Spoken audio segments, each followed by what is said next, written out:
dedicated to you.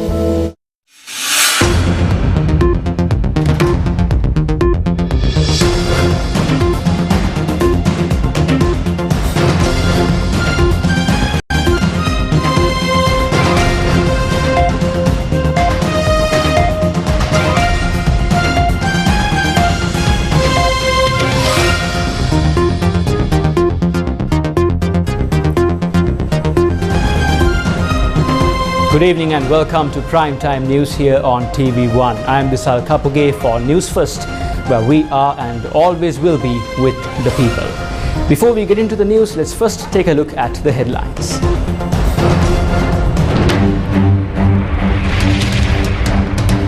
Democracy I value, but it first requires law and order to be maintained, says President.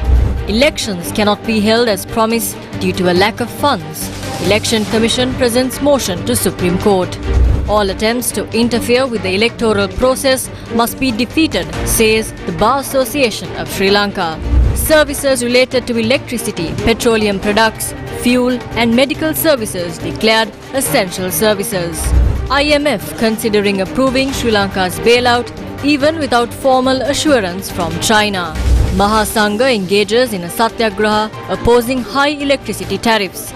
There is no alternative solution apart from increasing water bills, says Minister Jeevan Thondaman. Special traffic plan in Kandy tomorrow due to Jana Raja Perahara.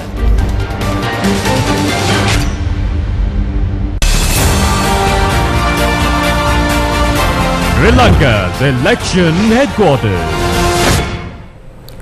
Now in your top story, President Ranil Wickremesinghe said today, following the country's economic recovery next year, Sri Lanka will be in a position to decide on the future it wants with the use of the ballot. President Ranil Wickremesinghe expressed the following views at the 3220 Sri Lanka Maldives Rotary District Conference this morning. My first priority is for the economy to recover. My second priority is for the economy to recover. My third priority is for the economy to recover. And thereafter, to ensure that the people don't have the burdens they have now. I will not change from that. And all my decisions and of this government will be based on economic recovery. Democracy I value. But democracy requires first public order. It requires law and order to be maintained. Without law and order, there can't be democracy. Secondly, it requires a stable economy. So if you don't have law and order, and if you don't have economic recovery, you are not having democracy, you are having anarchy.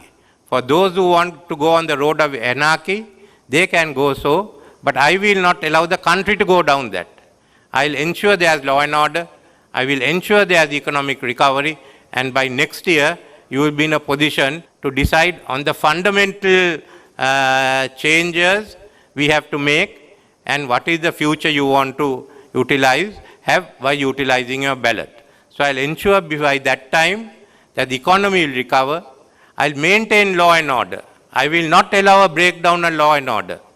I will ensure economic recovery and I will ensure that we have a functioning democratic society before end of the year.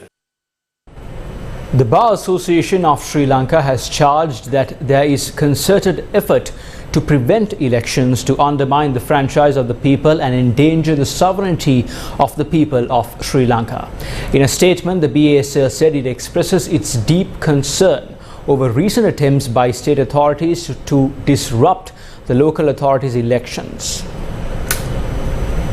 The statement reads, quote, "The BSL expresses its deep concern over recent attempts by state authorities to disrupt the local authorities' elections, which are mandated by law to be held prior to March 19, 2023.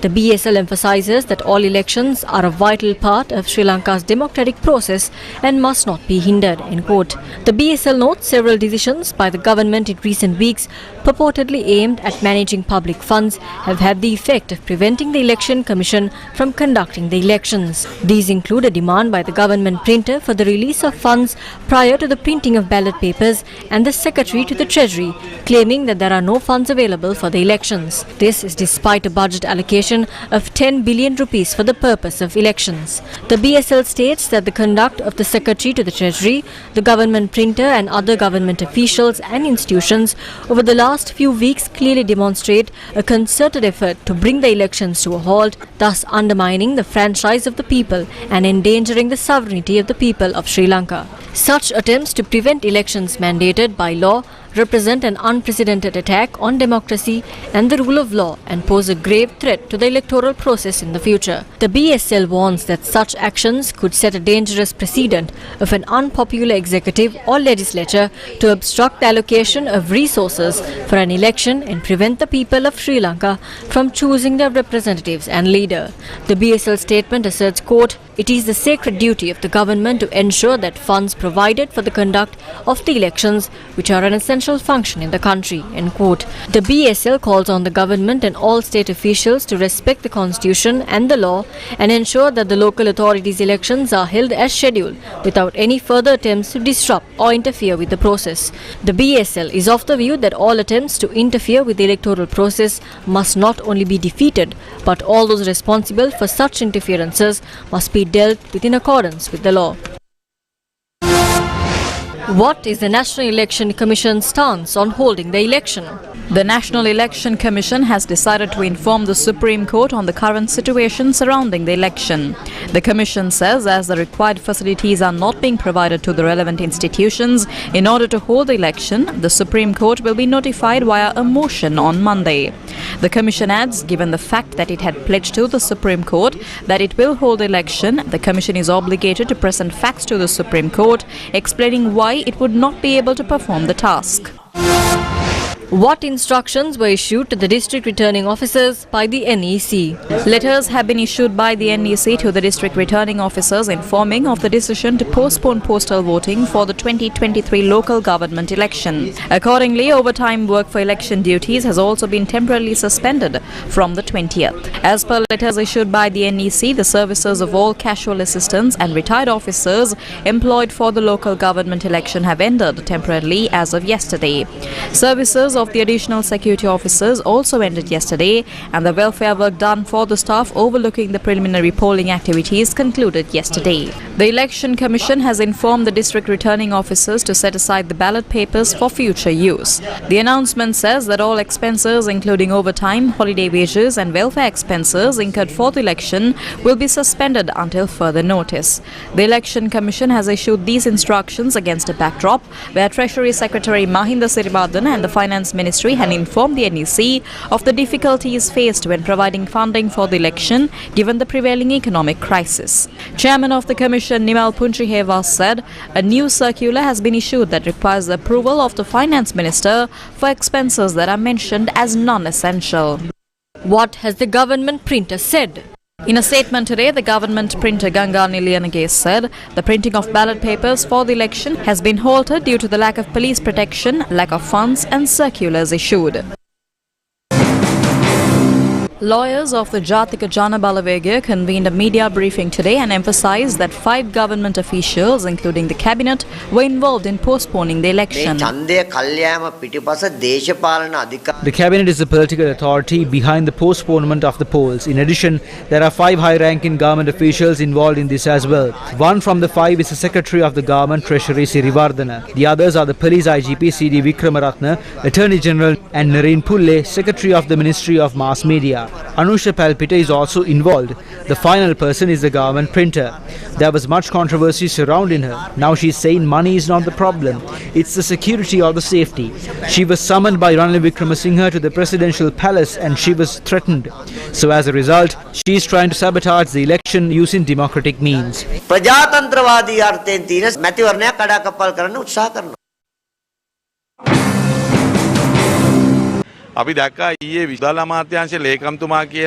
We saw yesterday how the Secretary of the Ministry of Finance said they are ready to provide funds for the election. However, there's a message going around that the President in his capacity as the Finance Minister is not ready to provide the necessary funds. Then we can clearly see that the President has directly intervened and is working against the Constitution and the people's mandate. This is a very serious situation.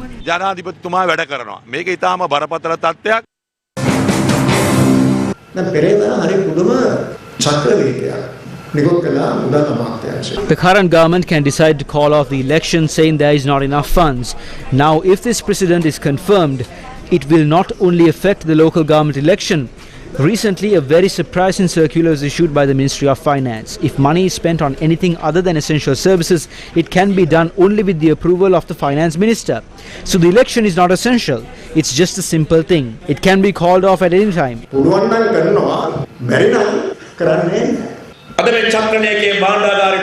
This circular has been issued by President Ranil Wickremesinghe in his capacity as the Finance Minister by completely distorting the law. I do not accuse him for distorting the law. I am accusing Professor G.L. Piris, who taught law to Ranil Wickremesinghe at the Colombo University Law Faculty from 1971 to 1974. Seems like he wasn't taught properly. Those who don't know the law are playing games with it. The Secretary to the Finance Ministry must resign and leave with dignity without getting involved in disruptive political activities and making such decisions. We have to tell the same thing to the Election Commission. The Election Commission must resign. The responsibility of the Election Commission is not sabotaging the people's right to franchise.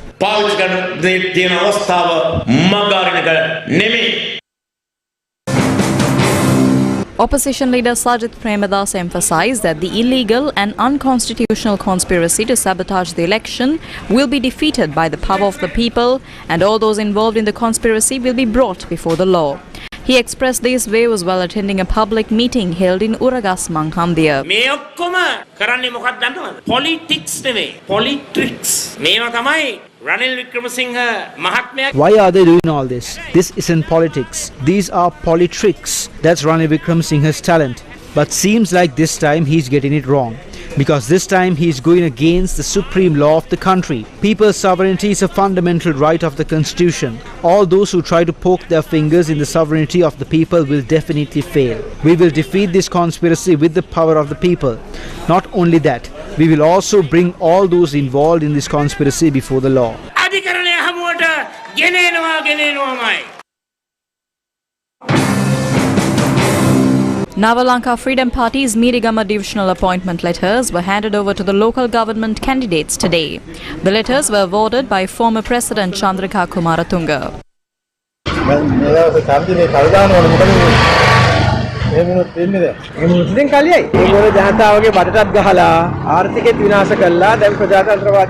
වාදී අපිට ඉතුරු වෙලා තියෙන ඡන්දේ විතරයි ඒකත් විනාශ කරනවා. මේක අධිකාරිය දින්දුව ගන්නවා. ඒ තීන්දුව දීලා තියෙන්නේ කරන්න කියලා. ඒවට කෙරුවේ නැත්තම් ඡන්දේ තිබ්බොත් අත්තර ගාලේ ඊරි ගම අපි දිනනවා.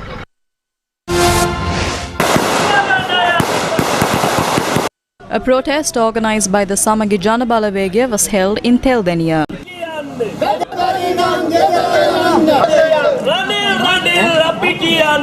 මැතිවරණයක් අත්‍යවශ්‍ය නොවේ කියලා. Officials don't have the power to present recommendations and instructions to hold elections or not. Only the people can do that. No one, including the president and the government, does not have the power to take decisions like this outside the constitution. ආණ්ඩුවටවත් බලය දීලා නැහැ. The Jatika Janabalawegya held protests in several areas today against the activities of the government aimed at postponing the local government election.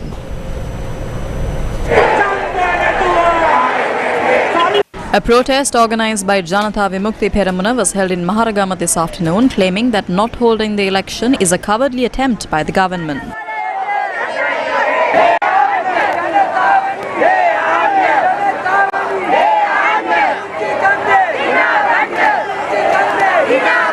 රාජපක්ෂලත් ඒ වගේම රනිල්ලත් The Rajapakshas, Ranil Wickremesinghe and their little cronies are panicking. They have cells, clothes and meals reserved for them in prison. They will get what they deserve within the people's rule.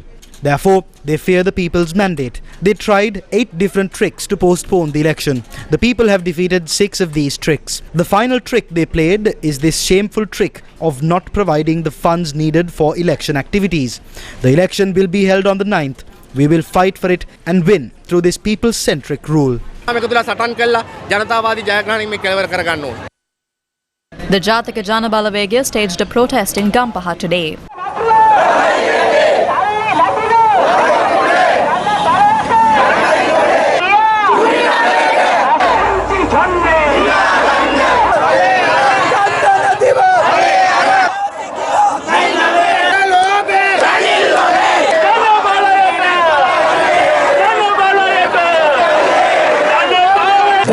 Ranil Wickremesinghe, you have already violated the constitution of this country. You are the finance minister. Therefore, it's your responsibility to disburse the necessary funds for the election. We will not take a step back. We will take you to court and settle this there. The police say that a special traffic plan will be implemented in Kandy city tomorrow afternoon due to the Janaraja Perahara that is being held to mark the 75th Independence Day. The police said the traffic plan will be implemented from 5 p.m. tomorrow until the end of the procession. The Perahara begins at 6 p.m. opposite the temple of the sacred tooth relic, and the procession will travel along Dalada Street, Yatinwara Street and King Street. Moving on with the news, a majority of Sri Lanka's foreign reserves are spent on importing coal and petroleum, which means the importation of coal and petroleum is vitally important to the country. Sri Lanka has already established proper procurement guidelines to purchase coal and petroleum. However, today, this process has become a gamble and it hinders the development of the economy. Sri Lanka today has become a puppet to coal and petroleum suppliers thanks to unsolicited bids.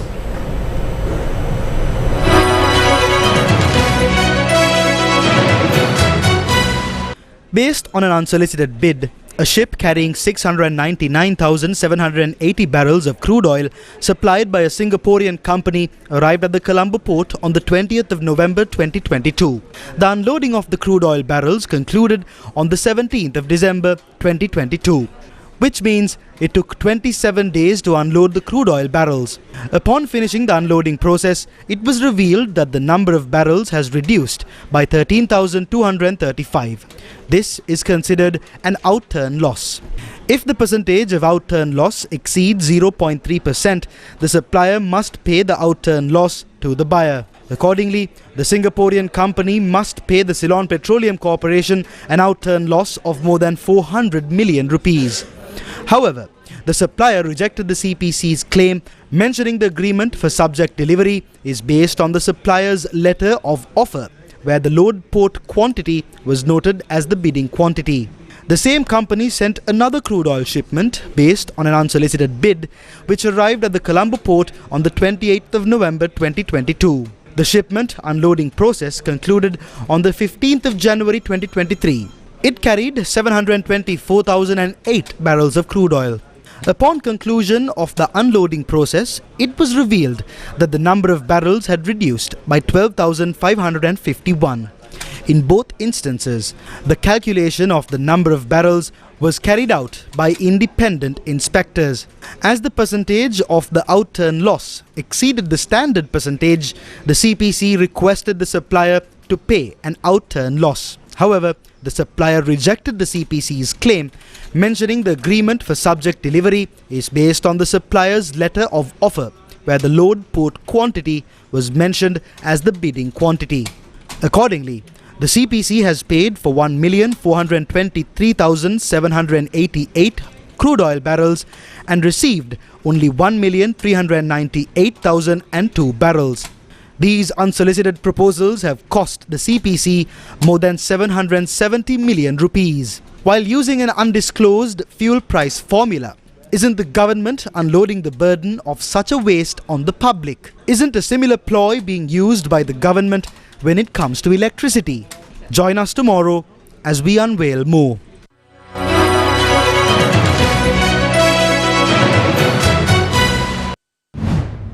A satyagraha was held for the third day today near the Ministry of Power and Energy, urging the government to immediately withdraw the decision taken to arbitrarily increase electricity tariffs. Security was beefed up near the ministry today. The price has been increased, so they have the ability to purchase electricity from private power plants. This is how they start taking commissions. They buy a unit for over 90 rupees to supply undisrupted power. There was large-scale coal fraud being committed, and the previous cabinet paper enabled them to fetch 2 billion. Later, the Aragalaya Bhikkhu Union also joined the satyagraha, being staged by civil organizations. We ask Minister Kanchana, don't play with the people of the country, don't create struggles. Immediately reduce this tariff. We will not stop our satyagraha unless this happens. Minister Jeevan Thondaman says that since the electricity tariffs have been increased, the water tariffs will also have to be increased. As the electricity tariffs have been increased, the water tariff has to be increased through the Ministry of Water Supply. There is no other option. The opposition members present thousands of opinions. In my opinion, the person who can rebuild this country and take it to a better place than before is President Ranil Wickremesinghe. He is the president for the next 2 years. News First with the people. An extraordinary gazette notification has been issued declaring services related to electricity, petroleum products, fuel and medical services as essential services. The gazette was issued by the Secretary to the President in or by order of the President. As per the Gazette, under Section 2 of the Essential Public Services Act No. 61 of 1979, the Head of State declared all services connected to the supply of electricity, the supply or distribution of petroleum products and fuel, all services, work or labour of any description whatsoever necessary or required to be done in connection with the maintenance and the reception, care, feeding and treatment of patients in hospitals, nursing homes, dispensaries and other similar institutions are essential services. According to the Gazette, the provision of the services specified is essential to the life of the community. News First. Main sponsor. Durden's Hospital, dedicated to you. Experience the best in healthcare at Durden's Hospital. We continue to evolve into a purpose-built hospital built to deliver world-class care. Trusting us for all your healthcare needs. Durden's Hospital, dedicated to you. In more news, the International Monetary Fund is considering approving Sri Lanka's bailout, even without the formal assurance of debt restructuring support from China. China is Sri Lanka's largest bilateral creditor. Citing sources, Bloomberg reported under a rare-used policy on lending into official areas, the IMF may consider approving Sri Lanka's loan because China's assurance is the only prerequisite missing. Moving forward with loan approval would be a shift from its position earlier this month when it said the approval of Sri Lanka's $2.9 billion extended fund facility will depend on whether the nation can secure assurances from all bilateral creditors. What is lending into official areas? According to an explanation on the IMF website, the IMF can use the policy on lending into official areas if it deems prompt financial support is essential and sees the country pursuing appropriate policies and making good faith efforts to reach an agreement with the creditors. Why is the IMF considering this rarely used policy? Lending into official areas is a provision aimed at preventing a creditor from blocking assistance to a country in dire need of financing and has shown commitment to meet loan conditions. Pending China's credit assurance, Sri Lanka is trying to meet other reform conditions set by the IMF, including increasing electricity tariffs. The Paris Club and India have provided formal support to Sri Lanka's loan recast, leaving China as a holdout. China, which holds about 52% of the bankrupt nation's bilateral debt, has instead offered term extensions via the state-owned Export-Import Bank. According to Bloomberg, an IMF spokesperson said it's premature to discuss the precise IMF policies that could be applied to lending Sri Lanka and that the nation's authorities continue to seek financing assurances so that the fund's executive board can consider their request for a loan. To which countries has the IMF previously adopted the policy of lending into official areas? In mid-December 2015, the IMF's $17.5 billion loan program with Ukraine came under threat as Ukraine failed to meet its final payment of $3 billion debt to Russia, causing Ukraine to be in default. However, the situation was preempted as IMF Executive Board revised its policy of lending into official areas in early December. Relaxation of this rule permitted the fund to continue lending to Ukraine despite Ukraine's non-payment to Russia. Similarly, the IMF adopted the same policy towards Suriname in late 2021. The Suriname government insists that it must cut spending as part of its economic restructuring program with the International Monetary Fund and has implemented tax reforms that include an end to subsidies for electricity, water and gas line as well as new trade tax. In September last year, the IMF mission stressed that for the staff level agreement to move forward, there needs to be a government that has a mandate to carry out the reforms. From the IMF's perspective, our arrangement is with the people of Sri Lanka. We're here to help the country and for the country to emerge from the crisis and the people to enjoy prosperity going forward. So the political environment matters in the sense that these economic reforms need to be carried out. There needs to be a government that has the mandate to carry out the reforms, and there needs to be buy-in by society to support the reforms and to move forward with them. IMF Senior Mission Chief for Sri Lanka, Peter Brewer, was speaking at the CBSL headquarters on the 1st of September 2022. In a video message, Secretary of State for Foreign, Commonwealth and Development Affairs of the United Kingdom, James Cleverly, said Britain will work with the international partners to find solutions for Sri Lanka's crisis.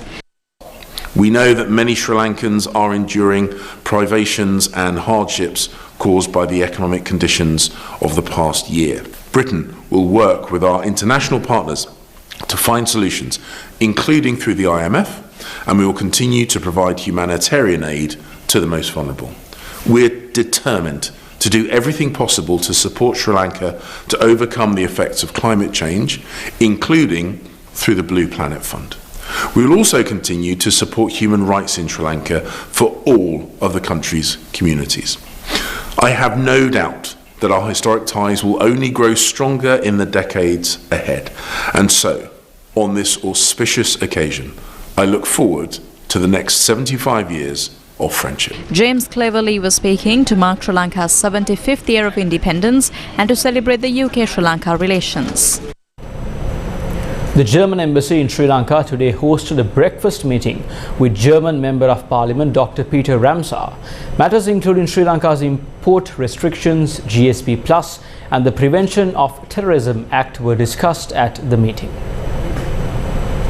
German Ambassador Holger Seubert and the German Embassy in Sri Lanka today hosted a breakfast meeting with German Member of Parliament Dr. Peter Ramsauer, who was on a 4-day visit to Sri Lanka. Dr. Ramsauer's visit to Sri Lanka falls in line with the 70th anniversary of diplomatic relations between Sri Lanka and Germany. I had a lot of political talks, high-ranking ones, such as with President Ranil Wickremesinghe, also with the Foreign Minister, Education Minister and others, and I assured them that Germany does everything to support this country, predominantly to come out of the economic crisis. Yes, we have a lot of direct investment from German companies here, but the German companies, they need a reliable legal framework, economic framework. So we do hope that import restrictions will be lifted as soon as possible. German companies want to come into the country, they want to stay, they want to offer good jobs, they want to care for vocational training for the youth in this country. My understanding is that all the Sri Lankan politicians have understood that it's now a crucial time for GSP Plus because Sri Lanka needs to reapply sooner or later for GSP Plus, and to get it and to extend it or to get a new GSP Plus, Sri Lanka needs to adhere to 27 conventions of the United Nations, and among them there are a couple of conventions that are directly or indirectly touching the Prevention of Terrorism Act. That's why we were very excited to hear that Sri Lanka is now working on a real reform on the Prevention of Terrorism Act. And if this happens, I'm pretty optimistic that GSP Plus can be extended from the European Union. German MP Dr. Peter Ramsauer left the island for the Maldives this morning. The Deep Jungle Festival that was supposed to be held in Habarana has been cancelled by its organisers. The event organisers made public their decision on social media this morning. Deep Jungle Music and Cultural Festival was to be a 4-day music extravaganza that brings Sri Lankan culture, arts, nature and a variety of music genres together. Releasing a special announcement on their social media platforms, the organising team went on to say Quote, "It is with deep regret we announce, despite of the permissions and the endorsements that we received, the planned Deep Jungle Music and Cultural Festival is cancelled," unquote. Several days ago, environmentalists and environmental organizations raised concerns regarding the disturbance this event could cause to the designated Habrana Elephant Corridor and the surrounding wildlife.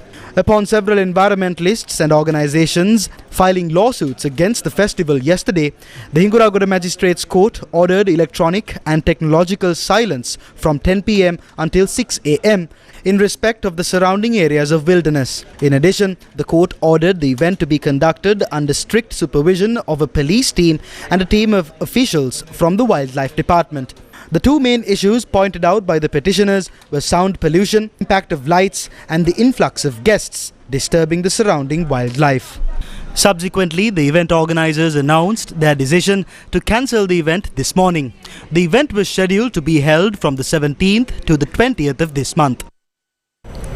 Permission has been granted to kill several animals, including macaques, commonly known in Sinhalese as rilava, peacocks, grizzled giant squirrels and porcupines. Agriculture Minister Mahinda Amaravira said the culling of macaques, peacocks, grizzled giant squirrels, porcupines, wild boars and monkeys has been authorized as they destroy farms. During a meeting with potato farmers today, the minister brought up this topic. Farmers pointed out, since there is no longer any culling of wild animals in the country, their populations have exploded beyond control. As a result, the farmers requested the government to find an effective solution to protect their crops. Now moving on with the news, the Sri Lanka Air Force is preparing to celebrate 72 years of service to the nation. Tonight on our special segment, Sri Lankan Sky Warriors, we focus on the number 3 Maritime Squadron of the Sri Lankan Air Force. Newsfirst's Pahan Chandramal filed this report.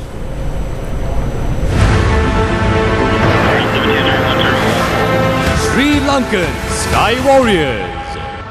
It is 3,000 and above. 5 Golf Mike, actually, and altitude is...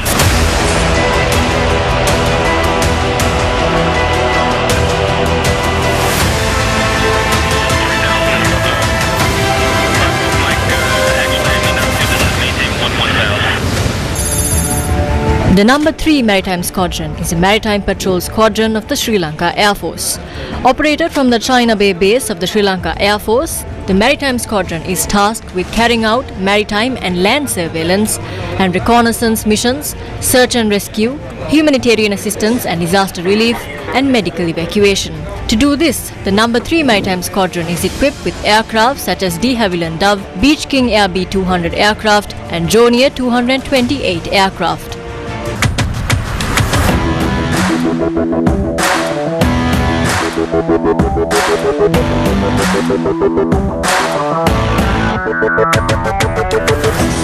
ශ්‍රී ලංකා ගුවන් හමුදාවේ අංක 3 සමුද්‍රීය බලගණයට පැමිණෙන රාජකාරිය අතිමහත් මේ යානයේ සියලුම කටයුතු සූදානම් වූ පසු ඔවුන් මේ චීන වරාය ගුවන් හමුදා කඳවුරෙන් අපේ රටේ සාගර කලාපය නිරීක්ෂණය කිරීම සඳහා පිටත්ව යනු ඇති.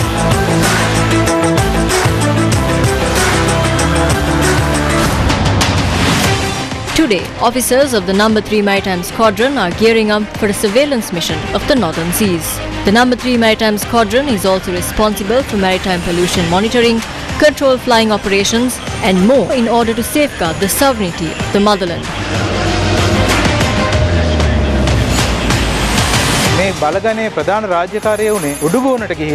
The primary task of the squadron is surveillance from land to air. As soon as we receive an order, we can dispatch this aircraft to the correct location.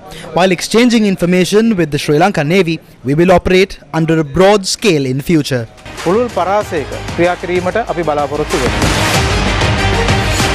In tomorrow's Sri Lankan Sky Warriors segment, we bring you the details of the number 7 Helicopter Squadron.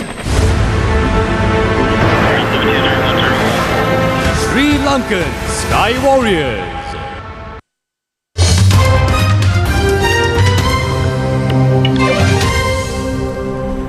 An Indian airline has ordered a record 470 planes worth more than $100 billion at list prices from the Boeing and Airbus. It's a sign of the scale of the post-pandemic rebound in the aviation industry and the growing market in India. According to the New York Times, the deals struck by Air India are part of an ambitious overhaul by the Tata Group, the powerhouse conglomerate that took control of the carrier about a year ago. It is planning to buy 220 jets from Boeing and 250 from Airbus and is expected to pay less than list price, as is typical in such transactions. In a statement, President Biden said the Boeing order would support more than 1 million American jobs, many of which would not require a college degree. He also said the deal reflected the strength of the ties between the United States and India. The airline business is booming in India, with the government planning to build 80 new airports over the next 5 years. And that's a wrap of Prime Time News here on TV1. As always, thank you for watching. Stay safe, take care, and have a good night.